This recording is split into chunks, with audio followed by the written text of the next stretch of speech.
biyyoonni garaagaraa woo miidiyaa keenyaan arrabsine woo gaazexaa garaagaraatiin maqaa xureessuuf hojii hojjennu dhiibbaa goonee mootummaa kana dhaabuu dandeenyaa jedhanii karoorsanii hojjetu.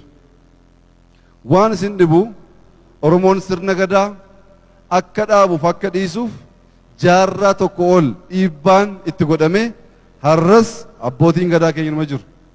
Dhiibbaan eenyummaa keenya diigeen beeku. Dhiibbaan eenyummaa keenya diigeen beeku.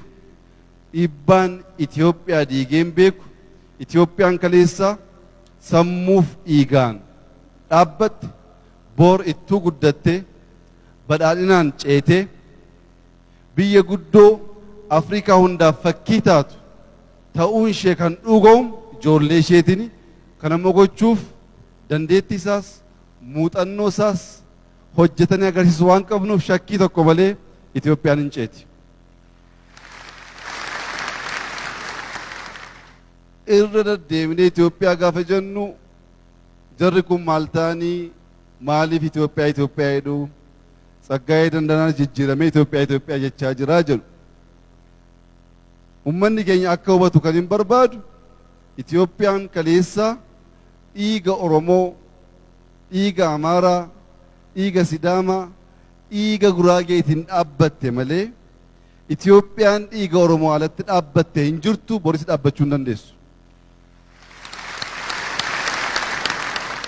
Itoophiyaa hundaaf toltu, hunda qixxee kan laaltu, carraa nama hundaaf qixxee kan laattu, guddattee fakkii kan taatu, hammachuu kan dandeessu, gorshuu kan dandeessu, guddifachuu kan dandeessu, aadaa kan qabdu, kabaja kan qabdu.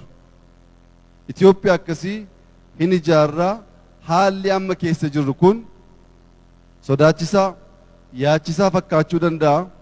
Garuu immoo wanti bareedaa ta'e, wanti gaarii ta'e cinqii akkasii alatti dhufuu waan hin dandeenyeef waan amma argaa jirtan kun hundi kan darbu boriftaan seenaa ta'e duubatti deebinee bara akkasii akkas tureem dabarree kan hojjenne kan jennu kun dhufaa deemaa akka jiru hubattanii keessattuu uummanni keenya akkuma kaleessaa hammachuu nyaatanii quufuu duwwaa miti nyaachisuu qotanii horachuu duwwaa miti qooddachuu kennuu jaalachuu kanaan beekamna.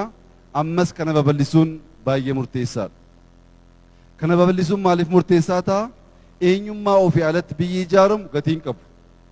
Eenyummaa ofii osoo hin dagatiin, aadaa ofii osoo hin dagatiin, seenaa kaleessaa osoo hin dagatiin waan miidhagaa waan bareedaa ta'e uumuun waan danda'amuuf harkaaf harka wal qabannee, wal jaalannee, wal gargaarree dhiiga namaa sababa tokko malee jigsuurra of qabnee waaqa sodaannee rabbiin sodaannee hojiitti cimnee jabaannee akka biyya kana ceesisnuuf imaanaa jechuun barbaada.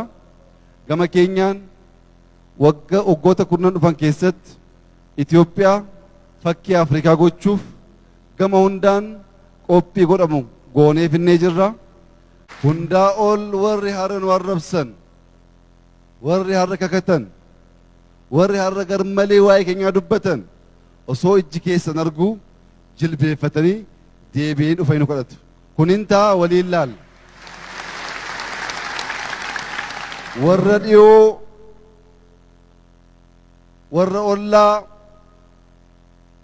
akkuma kaleessa moone warra fagoo alaalatti nurratti afarsaa jiranis moonee boriftaan jilbeeffatanii Itoophiyaatti dhufuu baannaan waliin laallaa kunin ta'a.